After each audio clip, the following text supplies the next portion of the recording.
Hello. Hello, is anybody there? Hello. Alright. I figured I was going to come live because... whoa. Let's back that off. Because I haven't updated people. And I've been in chats more a little bit the last couple days. So, what the hell is happening here? You can see me moving my stuff around. Um, yeah, see? I'm here. I'm real. Goodness. Alright. I don't even know when the last time I went live was or what the hell I even talked about. I think I've been live since my surgery. I can't remember though. Maybe? Anyways, whatever the hell it was that I was live last, forget whatever I said there, because I'm just going to fill you in again. So on December 5th, I had surgery. I had a big surgery. You know, I didn't think it was as big as what it was. It was freaking huge. Oh my God. Okay, so I had surgery on the 5th, and I was good. Like, I was scared shitless, of course, but, I mean, I had my boobs removed, right? So anyways, I get upstairs to my room, and I was on the bed, you know, from recovery, and they're like, well, how do you want to move over to the other bed? They were asking me because of how my surgery was. They didn't want it to be where they put too much weight on one side or too much this way, that way, or whatever. They didn't want to pull anything. They didn't want to do anything like that. I don't blame them. So I was like, dude, I'll just get up and move over to the other bed. Like, what's wrong with that? Like, I can just literally stand up and just like turn around and sit down on the bed. And they're like, I don't think you should stand up just yet. I'm like, dude, I got this. So I stood up. There was something weird going on with my shorts. I don't know what that was about. It was kind of strange and scary. They were on when I went into surgery. And when I came out of surgery, they had been ripped off and then stuck between my legs. Like, it was weird. I stood up and they fell out, like, on my legs. I was like, what is going on here? So, I don't know what happened there. I mean, it's fun to think what could have happened. I think personally, I was falling off the operating table and they had to grab me. And they grabbed me by my shorts. And because I'm a big girl, they grabbed me by my shorts and then everything just ripped and I fell. And that's why I had that big bruise on my side if you saw the pictures. It makes perfect sense to me. You know, I was falling. Anyways, I got up and I sat down on the bed and I was like, whatever. I was good. I felt good. I felt, you know, all right. I was in pain, but I felt all right. I had drains in I had it on the 5th. I got drains taken out the following Friday. I think they were in for like 7 days or 8 days. I can't remember.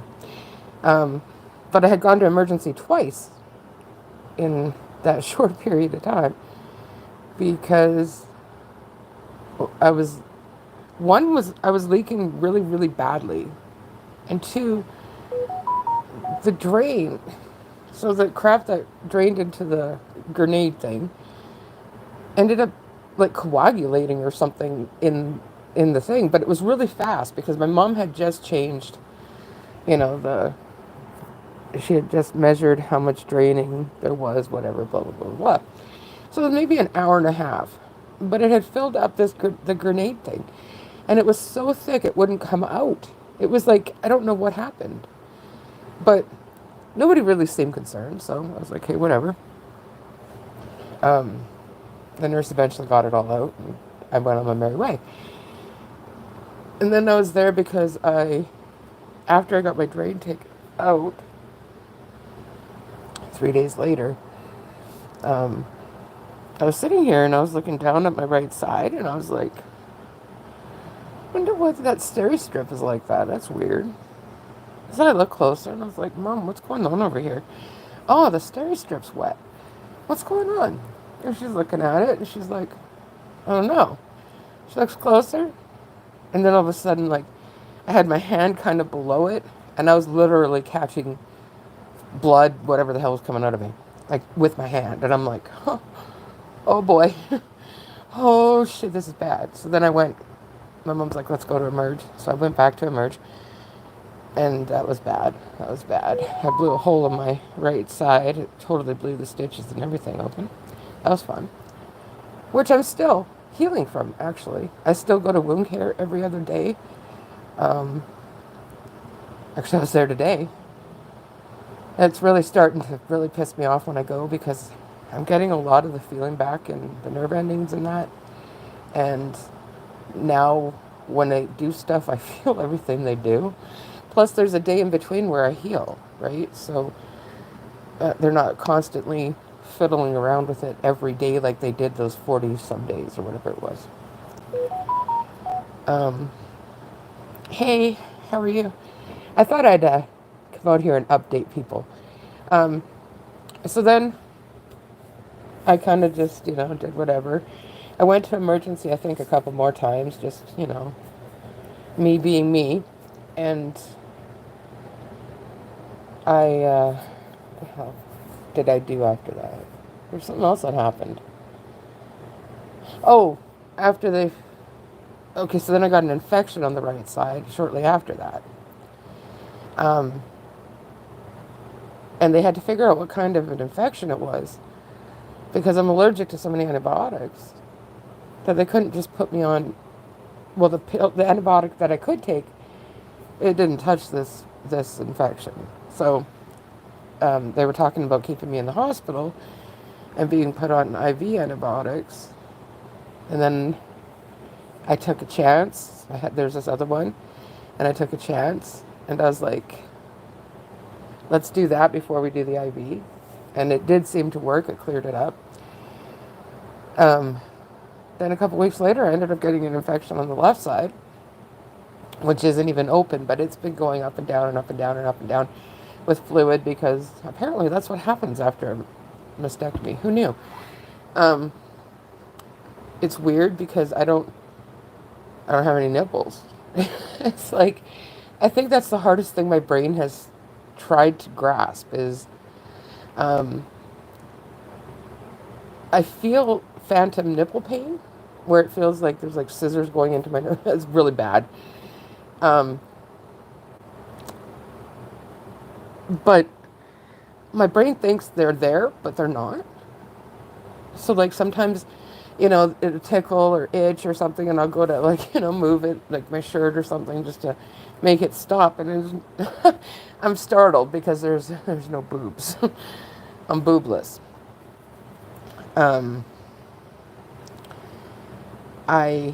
Also, too, you guys, oh my God, you guys haven't seen Lucy in like a hot minute.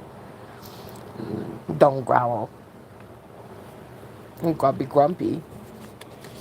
This is your debut. Look, say hi. Say hi. Say hi, Lucy. Say hi.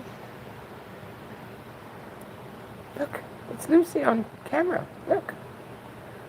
Look, it's Lucy. Look, who's that? Who's that, Luce? Is that you? Mwah. Yeah, so that is Lucy. She's already a year or something. I don't even know how old she is. She's a year and a half or something like that. She's getting too old. I don't even want to say, she's old and grumpy. I don't even want to say how old she is, because it's just that much less time I have with her. And I can't imagine life without her. Except for when she's growly like this. I'm just kidding. I just kid, Luce. I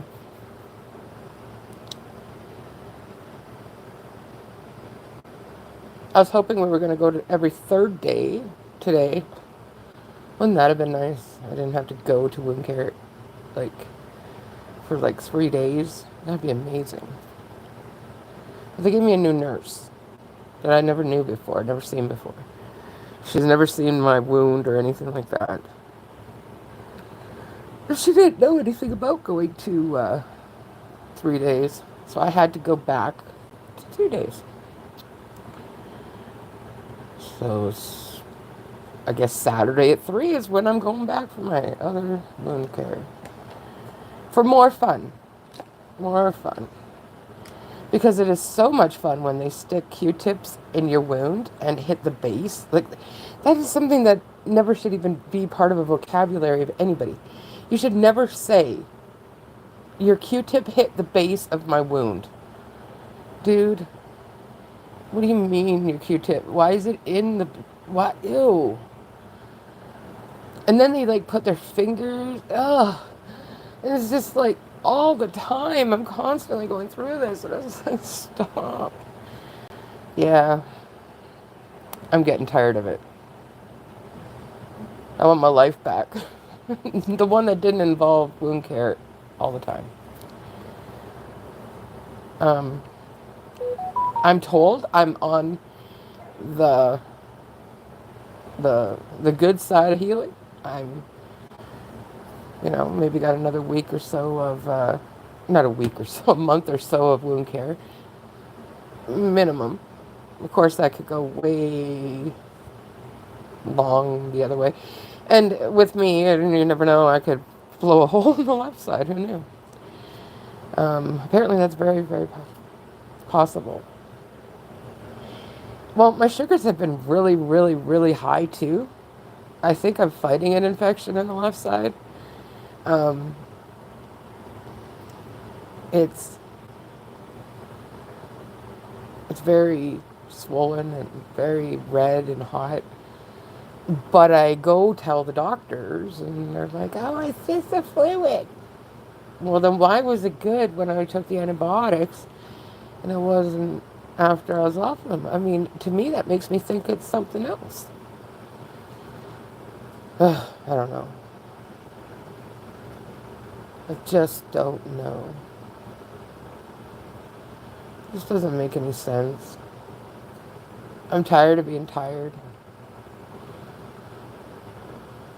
I'm tired of wondering if today is the day that diabetes is going to kick my ass, or I won't be here.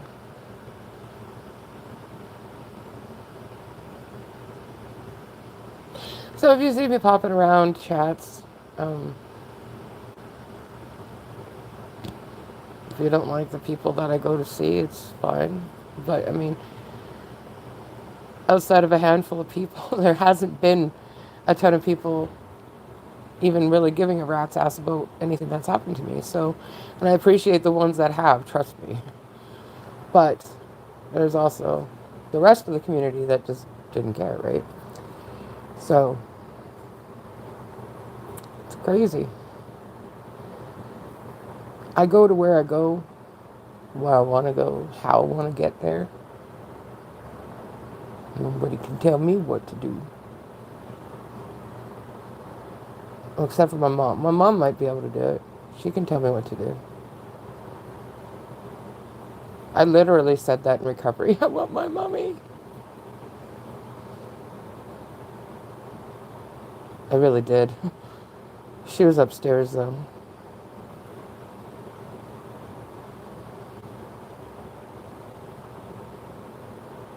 It's just crazy. The whole thing's crazy. Oh, I'll get there. Slowly but surely. I don't do nothing small. I do it always big. And now I got this thing where I can't catch my breath fully.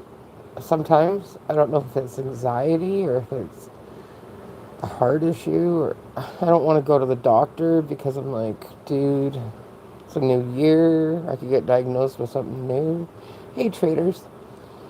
So I'm kind of freaking out about that, but I feel that if I can catch my breath out of like 10 tries, maybe once, that's good, right? Yeah, I think that's okay. It's not that I don't catch my breath, it's just I can't always catch my breath. But I'll get it checked eventually. Don't you worry. I gotta see my doctor because, like, my doctor's up and leaving. Like, she's literally leaving. She's gone. Like, she's like, see you later. I want to go be with my family now. And you have no doctor. Yeah. I was like, what? So she's going to be leaving next month at the end of the month. And I'm like, no, what do I do? It's all fine and dandy. I can get refills on most of my medications, but I'm still on heavy medications for the pain. Um, I, I won't be anything controlled. I won't be able to get from just a virtual doctor. I need to actually have a doctor. And I don't even think emergency can give it. So I don't know how the hell. I mean, I still have things with my surgeon. So, I mean, my surgeon's still following me, I should say. And I guess maybe him. I don't know. I asked him for some painkillers here a couple weeks ago, and he said no. So, oh, and then I had an Ativan addiction. Oh, goodness sake. Still kind of going through that.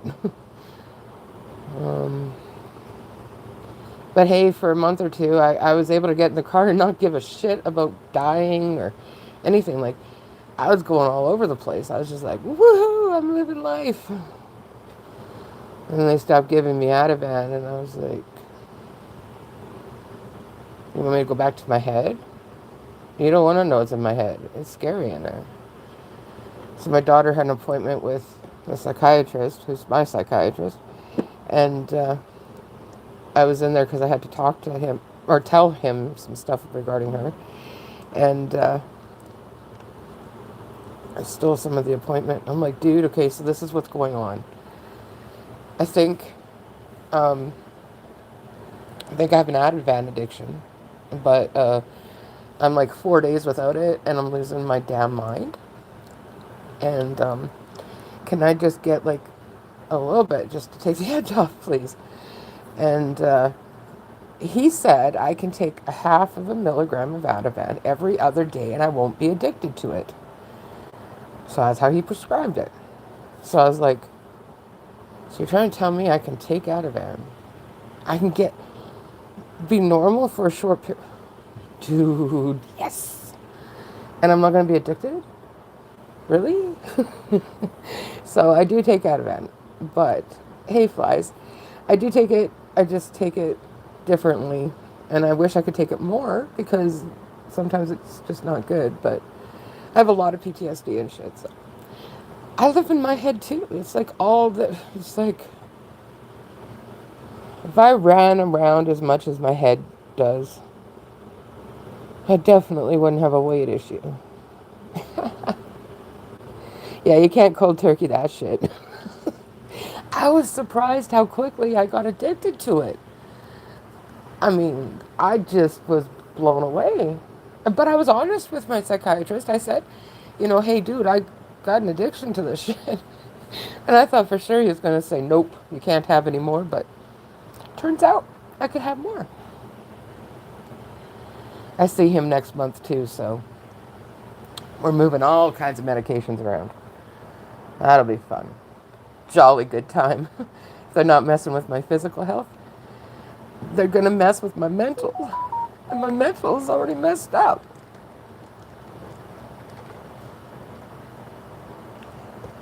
Well, I kind of was like, at first, I don't really care if I have an Ativan addiction because, like, how I feel on Ativan is so much better than real life. And then I realized I couldn't really live just like that, even though it was nice. Yeah, and then my counselor's like, so all those times you got in the car and nothing bad happened. Maybe, just maybe, nothing bad's going to happen if you didn't have Ativan and you got in the car and did the same stuff you did while you were on Ativan. I was like, no, nope, not in my head, that ain't going to work. Like, I literally cry. Like, I'm bawling my eyes out when I'm in the car. Because I'm so terrified I'm going to get into a car accident that I just freak. I freak right out. Like, it's crazy. It's annoying.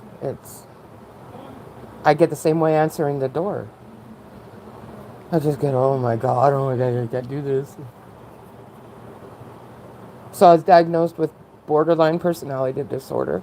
I was diagnosed with, that was severe borderline personality disorder, severe ADHD, and severe PTSD, and probably a lot of other stuff. That's why I can't stay on topic. And I think that's why I always relied on other people, like when I was with Bob or Victor or Chris, for them to help me when I did shows, because I could never stay on that topic. There was no way in hell I could pay attention long enough to run a show. I just couldn't do it. I struggled with the shows that I did do. I struggled big time. Like, I'd have to have notes everywhere and this and that. It was just annoying.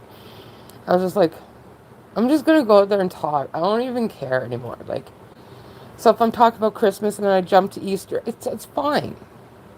It's okay. Right? Because I can't stay on topic. And I'm also partially stoned from weed, so that's probably why too. Yeah. Goodness sake. It's a lot to unpack. And there's so much more too. It's just, my son was going to move out, and I realized that, oh boy, that's probably not good. He realized last minute, literally, that he should probably not move. Very next day, he gets pulled over by the cops and gets a ticket for driving without insurance, but he didn't know he didn't have insurance because the post office was on strike for like a month and a half and nobody got anything from anybody. So, I mean, he's a brand new driver. He should have known to look, but he didn't because he's new. Literally, he got his license on the 3rd of December. And anyway, he got pulled over and he got a $700 and some ticket. I'm just like, oh my God. And then last week he messages me and he goes, Mom, I hit a car. You want to know what that is? That is my Omnipod going, you are running out of insulin. So anyway, he tells me he hit a car. And of course, I'm just like, oh my God. My heart stopped. I'm like, oh, fuck. And he goes, I hit a fucking cop car. I'm over. It's over. I'm like, out of all things, you hit a fucking cop car? Oh, good God, how do we explain this? And I saw the video. He barely nicked a private vehicle that a detective was driving. And she was in a really bad mood. And let me turn that beepy off for you. Maybe not. I gotta wait for it. Oh, there it is. Yeah. Boy, kids make you really sit on your edge of your seat, let me tell you. It's way harder being a parent to an adult than it is a kid. That's all I know. I've never worried so much about my kid before in my life. I'm just like, oh my God. I'm like just a wreck now when he's gone. Like, even if he goes down the road, I'm just like, oh my God, he's going to get pulled over again. Oh boy. Oh my God. But I trust he's a good driver. It's just like, I don't know, for some reason he's got a big sign on the back of his car that says, pull me over. Good thing he has a job. Oh, so this last one was $170 for driving without consideration. Funny thing was, she was also backing up. At the same time, he was backing up. And she didn't see him until like maybe a second before he bumped into her. So why wasn't she also given a ticket for driving without consideration? Just saying. That's just me being a mom. Yeah. It's never going to be her fault. Yeah, well, he's going to fight it. All the power to him, too. Because if he doesn't, he gets 6 points on his thing. And if he gets 6 points on the thing, he gets suspended, his license suspended for 3 months. Because he's a new driver. So he kind of has to fight it. At least try to get it so it's like, 50-50 or something close to that. So it's not 6 points. So, yeah. And my daughter, this is my daughter. She's been going through a lot too. And of course, our grandmother died on August 31st. Life has been crazy since then. Oh my God. My family really likes the hospital for some reason. And police. Like, out of all things. I don't like police. They give me anxiety big time. I'm like, oh my God. Are you serious? Wow, he lucked out. And actually, the cop even let him drive quite a ways with no insurance with him behind him to drop the car off somewhere so he didn't get it towed. I mean, it was an honest mistake, and I think the cop was kind of like, hey, I get it, whatever. Because that definitely screwed with a lot of people that posted strike. But, yeah, that's pretty much all I really got to say right now. I mean, Lucy's Lucy, and she actually does talk. My daughter has trained her to talk. She doesn't talk for me, though. I'll have to post a video of her talking. Like, she also meows, and she also does a whole bunch of shit. Um, yeah, she sounds like a pissed off cat lots of times. She's quite the character. But, with that being said, I'm going to end. I don't even know how to end it. How do you end it on the phone? Does anybody know? Oh, you hit the X. I see how to do it. All right. So I will come back live again.